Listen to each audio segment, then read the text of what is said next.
Hi everyone, my name is Melissa Brody and I am a social worker here at the Hamilton Wentworth District School Board, and I'm one of the facilitators for the Moodbusters groups that we're running this semester. We wanted to touch base with you each week. We're going to do so by email and with video inserts so you can have some information about what your child is doing in group and how you can best support them. So this week in group, it was a great intro week. We got to get to know your kids a little bit and hopefully they felt a bit more comfortable once coming to group. We also established our group norms. So that's basically the rules that we go by, that we set up as a group to say, this is what we expect of one another and how we are going to act in group and how we're going to support each other in group. So if you want to know what some of your group norms are, you can ask your kids, see if they remember, but we put them up every week as a reminder of what's expected. The motto of our group was also introduced, which is I can overcome problems effectively. And so really the starting point of our group is identifying problems that we have and looking about how we overcome them so that we can increase our mood and decrease those feelings of sadness and depression that are getting in the way in our life. And so maybe you have this experience or not, but maybe your students sometimes say to you when you're saying, what's going on, what's upsetting you, and they say, I don't know.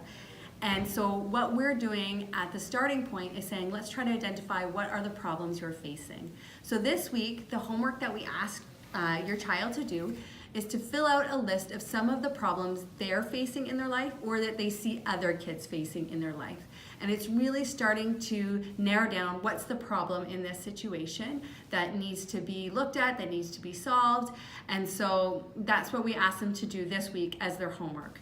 So with that, the idea of homework is a really big component of this program. And I know you have a lot of things in your life, but we do ask that you support your child in making sure that they're doing the practice tasks or the homework that we ask them to do each week.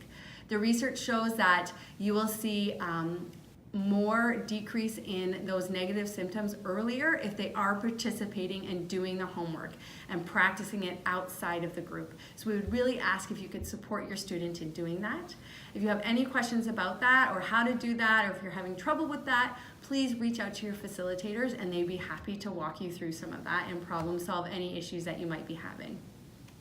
The other thing is you were given a form, that's a video consent form, making a video to present to parents at the end of the group about what we've learned as part of our program. So we just need that video consent form to come back so that your student can participate.